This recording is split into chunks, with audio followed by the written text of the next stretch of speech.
Today's episode of What's on Your Bookshelf is brought to you by Insignia Training Partners, the leaders in outsourced L&D talent and resources. Insignia is a full-service learning and development company that provides L&D talent to design, develop, and deploy your training solutions.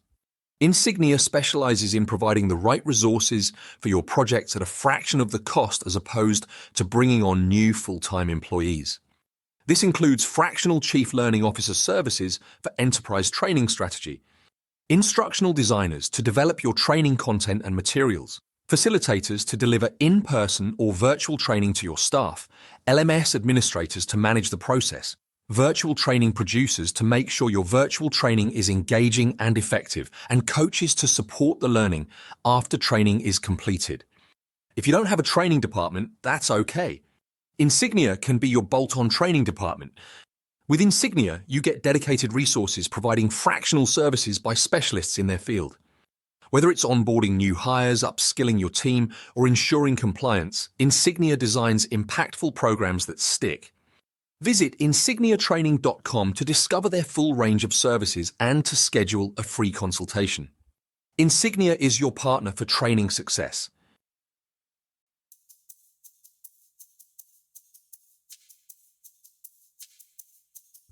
Welcome to What's on Your Bookshelf with your hosts, Denise Russo and Samantha Powell. Hi, everybody. Welcome back. It's another episode of What's on Your Bookshelf. This is a life and leadership podcast where we are living out loud the pages of the books that are on our shelves. Well, actually, we take those books off of our shelves and we try to incorporate them into our lives. My name is Denise Russo. I'm here with my friend and co-host Sam Powell. We are exploring a book called The Happiness Project by Gretchen Rubin. We are up to chapter 9, one of my favorites, September, because that's when I was born. And this is all about pursuing a passion, which should be something we do our whole life long, is pursue and be able to live into our passion. So I'm excited about this chapter with you today, Sam. How are you doing? I am very excited about this. And her passion that she chose for the month of September is books, which is one of our passions that we share. So this resonated deeply with me. It was probably one of the shorter chapters in the book, but I don't think you could even remotely downplay pursuing passions. And I think she even says in here that this was one of the easiest resolutions to keep because it's the thing you love, right? It's the thing that you would do for free any day of the week because this is what you're passionate about. So she said that this one was the easiest for her to actually do. Like you could tell the ones she struggles with because I feel like she just has a lot more to write about with those because she's writing about the struggle. This one was short because it's like, here's how, just it is what it is. I love this. Here's how I leaned into it. Here's how I, accelerated it. And I thought that was great. And the fact that she chose books. And her 4 things for this month were write a novel, make time, forget about results, and master a new technology. And this one was just fun to read. Well, what she says is she sort of outlines a process, which I know you love that. And so she says to keep this month's resolution to pursue a passion, first, she had to recognize her passion. And then the next step was to make time for it. The next step after that was to find ways to integrate her passion into her ordinary days. And next, to stop measuring herself against some irrelevant standard of efficiency. And lastly, she wanted to learn to master some of the new technology that makes bookmaking easy. So her passion was that not only did she like to read, but she wanted to learn how to write and publish a book, which is super personal to me. But I thought it was interesting that she outlined this by saying, step 1 is recognize even what you're passionate about. It may not be going to the library. It may not be sitting in your home and reading a book, but you do have a passion. So recognizing what that is and investing the time into that is so important. I know I've talked to many people who will say things to me like, I really love to ... work out, play golf, play tennis, go to the beach, go wherever. And then the next question I'll ask them is, when is the last time you did that for yourself? Well, I'm really busy. Well, my calendar is owned by somebody else at my job. Well, I don't have the time, money, or energy to go do that thing that I said I'm passionate about. Yeah. And I think that, it's that trap of someday I'll, right? Like someday I'll do this, or when it get to this point, or when I get a break, or when that vacation comes up, then I'll do the thing. But what we've learned from overwhelmingly from all these happiness books is you've got to bring those passions, those things that light you on fire into your day-to-day, week-to-week, not your month-to-month, your day-to-day, week-to-week, even if it's just little pieces of it, right? Like, are you going to write a novel every month? No, right? Could you? Maybe. Sounds like you could pull it off. She lines that out here, but it's the how do you bring the joy of why you love the thing you love into, into today, into the present. And I loved this because she did a little bit of debate here about like, I could do these other things, but like at the end of the day, I have to be Gretchen, right? It's one of her rules for doing this whole project is she has to do this in a way that is really valid to who she is, that is in integrity with her and her, her character and her values and her passions and everything like that. And so she was like, yeah, it'd be great to do these other things, but at the end of the day, like I like reading, I like writing. That is what I like the most. So why do anything else, right? Like the other things are your fun one-off stuff. Sure, like I'll go for a hike here and there because that's great, but I'm gonna do it with somebody because what I really like is this with somebody part, right?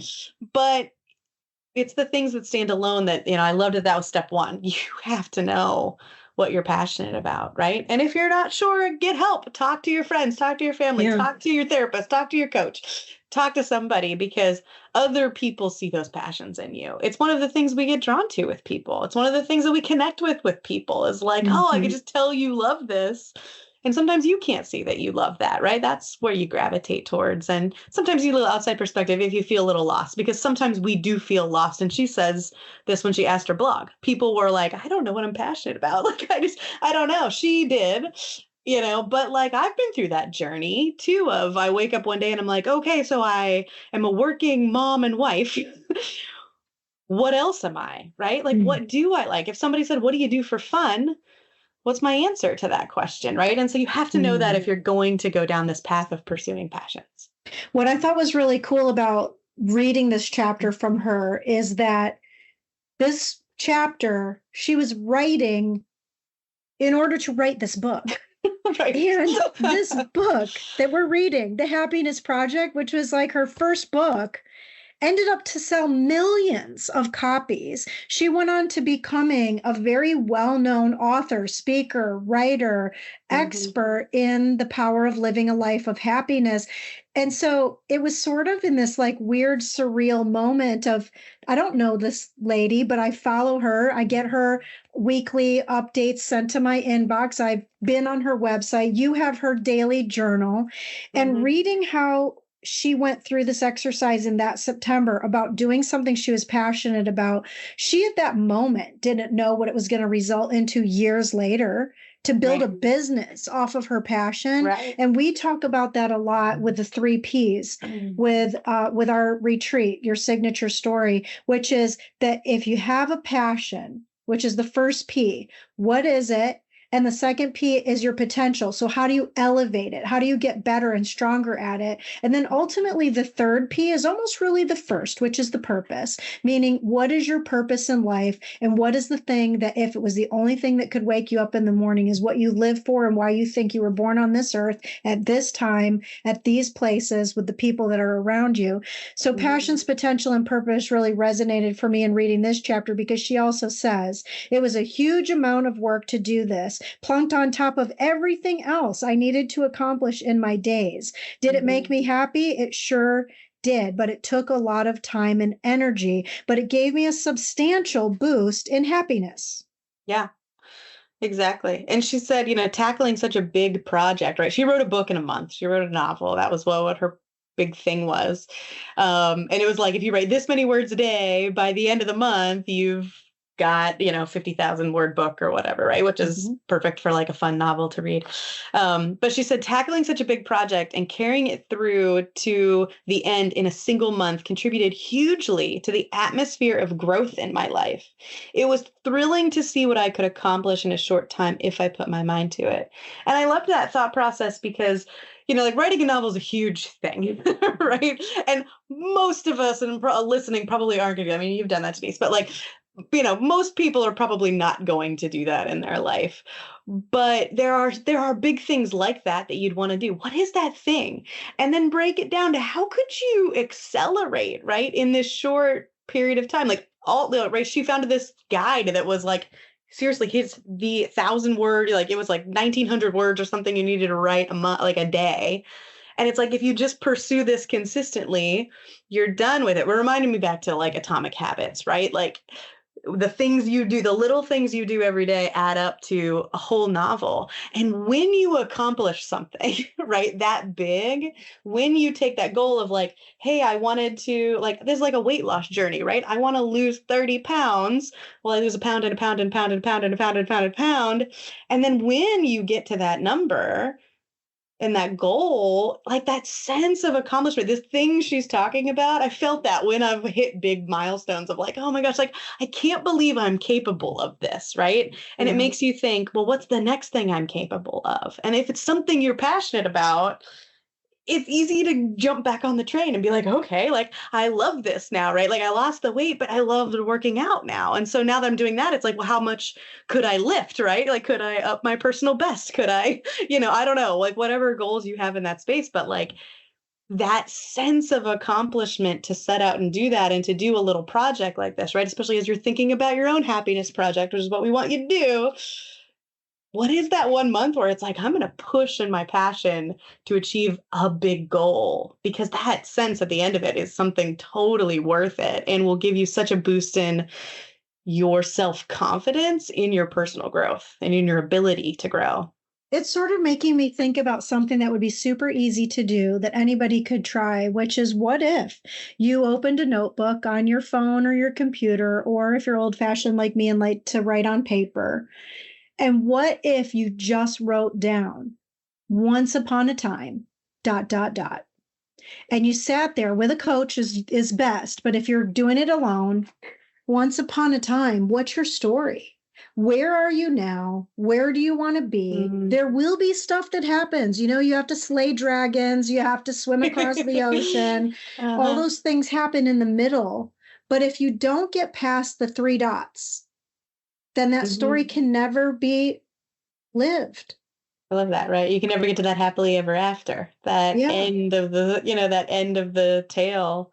It gets me thinking. I mean, it would not be hard. Just write down once upon a time. Find yourself in a place where there are no distractions. I was actually just yesterday telling someone that for me, the way that I get the most accomplished, where I feel like I've really done a lot in my writing, is I have to go away from my house, whether I go to a coffee shop, to the library, or to even a hotel. I did this once. I think I was even telling you part of this story where I once went to a hotel at a place I really enjoy being, but I put myself in the room. There was an awesome view. I knew I was in surroundings that made me feel safe, secure, and happy. And I started writing, and I got more done in 24 hours that I would have done if I sat at home and had a writer's block or got distracted by, I'm starting to write this sentence, but let me read this book on my shelf, or the weather looks nice outside and I have to mow the lawn, and the dinger just rang on the laundry machine and somebody's home now, it's time to make dinner. Get yourself out of the distractions so that you can focus, unless the thing you need to focus on is inside your house. Then by all means figure out do it. Do that. Then you clean that closet out, right? Yeah. And that's what she's talking about in this. And the next thing she did was really focusing on making time. And sometimes you got to step out of your environment. Sometimes you have to shake up your environment. I'm somebody who, my husband and I both share this. We talked about this a lot, is like when we were growing up, every once in a while we'd get a little restless and like rearrange our bedroom. Like just needed it to be different to like refresh your perspective. And I still do that. I've rearranged my office. I don't know how many times. My desk has been 6 different places. And every time it's like this giant refresh. I get this huge jump of productivity of like, it's just different. It looks, like there's just something new to it. But it's changing the environment, which is important. But like what she's talking about here is making the time to do those things, right? Yeah. Making the time for your passions, making the time to do, just to live the things that make you really happy. And again, like set you ablaze, set you on fire to really, I don't know, just light you up and do the thing you love. Yeah, she actually had her blog readers share with her in the book their stories. And we won't read through the stories with you today, but just know that these are only a snippet because everyone has a story. There's got to be a time where you were excited about something in your life that you just went after with gusto. But I would be curious to know, did you do it? Or did something stop you? And it's even got me thinking about this one person that I've been talking with who I'm not coaching, but is a coach. So what I'm about to share is that even if you are talking with a coach is not perfect. A coach is a person. And in this story, there's a friend of mine who's a coach who has a passion for writing a book that has nothing to do with coaching, nothing to do with that person's career. It's just a passion project of something that's been in the heart of this person.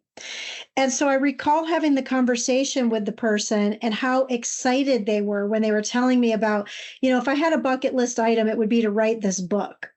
And I asked them, well, why don't you just do it? And by the end of that first conversation, they were so excited, so pumped up. And this is what happened. And this is going to be, I hope, relatable to somebody. I thought I was recording the call with my friend. And I said, I'll share all the notes with you after our call so that you can take the next steps. For the life of me, Sam, I cannot find the recording of the call. I don't know if the call disappeared. I don't know if it didn't actually record, but nowhere is the recording of this call. So the person messaged me one time saying, hey, don't forget, please send me the recording. And then I later wrote back and said, I'm so sorry. I can't find the recording, but don't worry. All of it's recorded in your mind. We just need to get started. Yeah. And don't you know, Sam, that it has been months now that I haven't heard back from my friend, which likely means not a page has been started in this passion project. Yeah. And it's so easy to not make the time for it, right? Like I said, that's that. Like it's this thing, like you get that burning desire to go do something, but you just don't take the steps forward. And that's where like that, making the time is really about the consistency. Like if there is one key to success, it is just doing it and doing it and doing it and doing it, right? Like the way to fail every single time is to not start, is to not continue, right? The only way to succeed is to start and to keep going. But it's so easy. We all fall into that trap. I've got, tons of things started that like, well, one day I'll get to it, right? Or one day I'm going to do it. But it's make the plan, find the accountability buddy who's going to say, did you do it? Right? Like, is there, that's one of the huge benefits of coaching. That's why I have a coach for my business, is somebody that every 2 weeks is going to be like, did you do the things that you said you really wanted to do and you really cared about and were really important for you? And it's like, no, or I scramble to do them because I'm like, oh no, this meeting's coming up and like I have to go get it done. And then it's like, I did it, right? Like, hooray, I'm moving forward. But it's making the time is really making the consistency, moving in that direction. And if you're doing something you love, it's way easier. She has a quote in here, which I loved because it resonated with me with a 9-year-old son, was when researchers tried to figure out what helped 3rd and 4th graders, which is what age my son is, remember what they read, they found that students' interest in a passage was far more important than the readability of the passage. 30 times more important. My son just finished, so they do like a lower elementary and an upper elementary. So he just finished the lower elementary. So he's had library in this building for 4 years, once a week or every 5 days or whatever. He goes and he gets library books. The only books he has ever brought home are all sports related. He has read every sports book that library has, and some of them more than once. But it's the only books I can get him to read. It's the only ones. It's like, it doesn't matter. He's reading because he's doing it, right? And then like he'd go for like a reading test, wouldn't care about it. He's like, I didn't read the passage. I didn't want to read the passage about the bird and the worm and the whatever. He's like, I didn't care. I just tried to answer the questions. It's like, you got to read the passage, but if there's no interest there, right? So we're talking about passions. We're talking about making the time for the things you love. If you love it, it should be 30 times easier to go do it than to do something you hate, right? This is the same thing years older that happens. So my daughter and son are in college.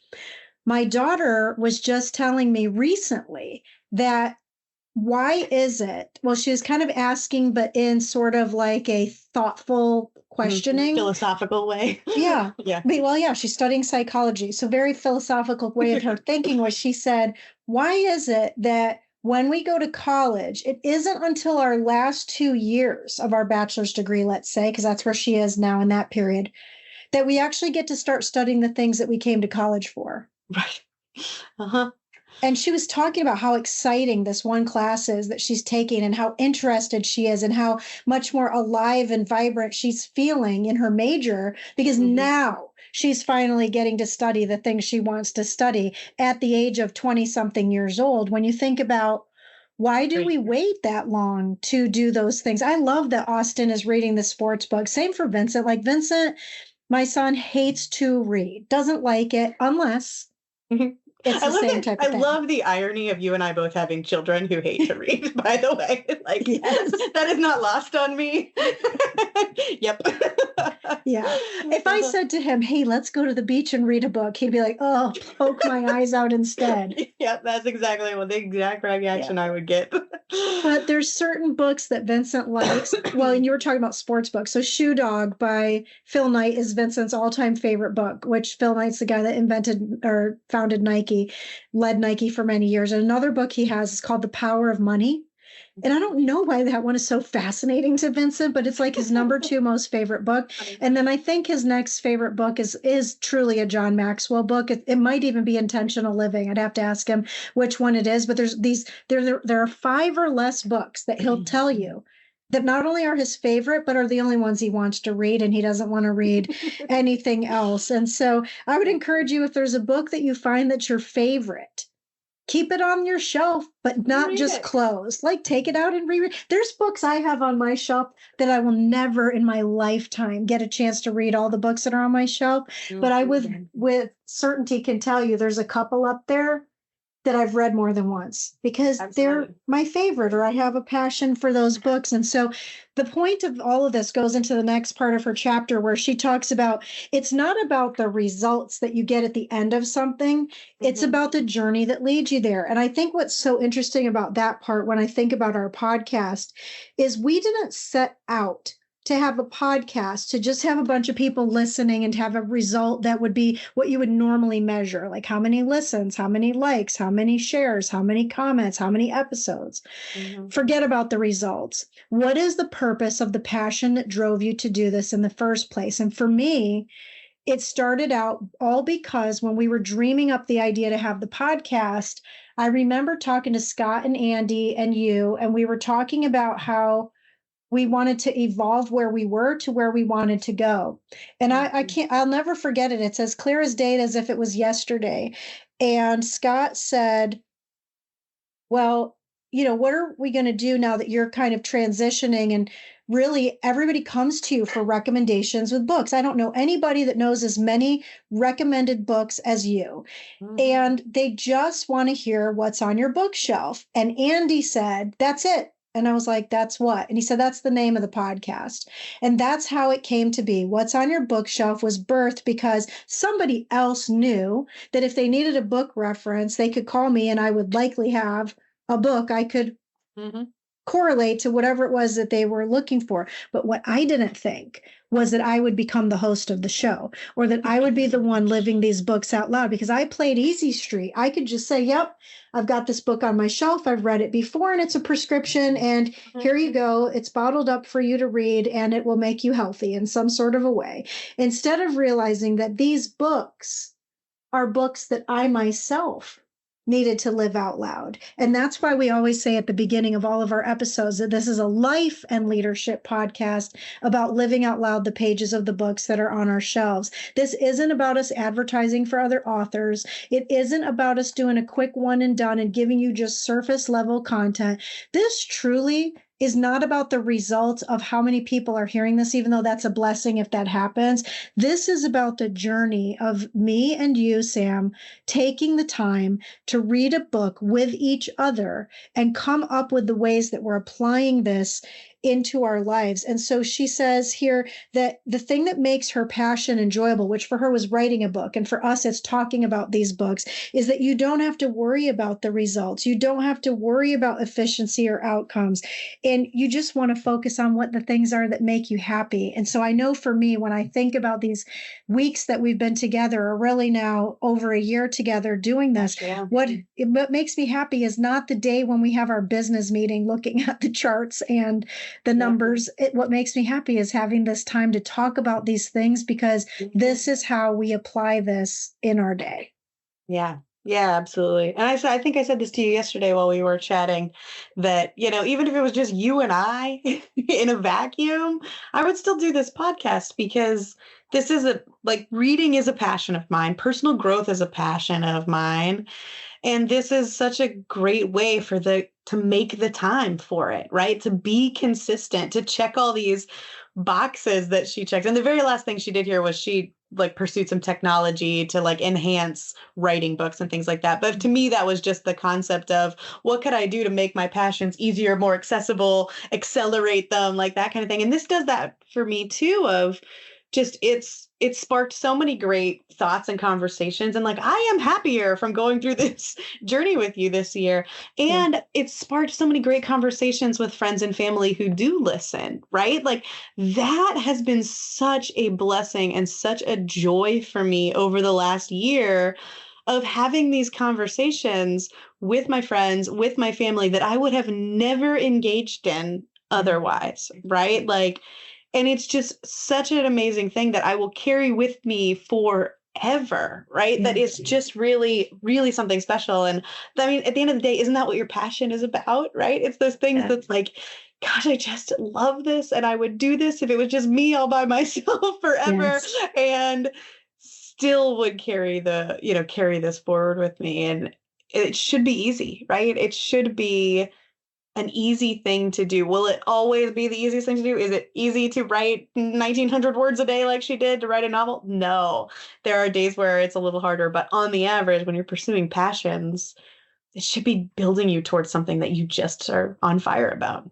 Let me ask you this question. So you like to read romance novels for your fun. Mm-hmm. And then we're reading this for our other parts of our life that elevate certain things. What would you say, Sam, is different between the way you have changed your thinking or your doing or your being from investing the time in your Hallmarky time versus the time that you're spending on these books? Is there any difference? A book is a book, or is a book not just a book? A book is not just a book. And I think the conversation about our sons is a testament to that, right? They just won't read something that they don't like, right? And I think reading is so important, and all the research is there, blah, blah, blah, blah, blah. But for me, there is a big difference. There are times where I am forcing myself to read these books because these aren't the natural passionate thing for me. The passionate thing for me is the romance novels and the love stories and the, that part of humanity that I really do love. And I can consume those. We're, over halfway through the year. I mean, in that category, I've read over 200 books this year. Wow. In this category that you and I talk about, I've read the ones for our podcast. So 3, maybe. I think there's a 4th one I read just for myself too. But those feel more like an obligation. But the passionate part of it is this discussion. Right? Is what it does for me in my life, is the perspective that it grows, is the change in me that it makes. And so there are times where I'm begrudgingly reading these books to get to this conversation with you, because this is what I actually love about these types of books. Whereas I don't need to talk to anybody about the 200 books that I read this year in the other category. Those are for me. Those are my passion. That's what I do instead of watching TV. Like that's what I enjoy. And that doesn't need that, because that is itself sufficient. The passion is just the reading, the experiencing, the feeling the love, right? That kind of a thing. Whereas the passion here is about the work that I put in, about the growth, about the living this out loud, and living this out loud with you specifically. So there is a difference. And I know what that difference is. And so the way I engage, the way that it looks different. And that's okay, right? Because I can recognize what that is and can work through it. I love that. I love that. So friends, think about, what are you passionate about?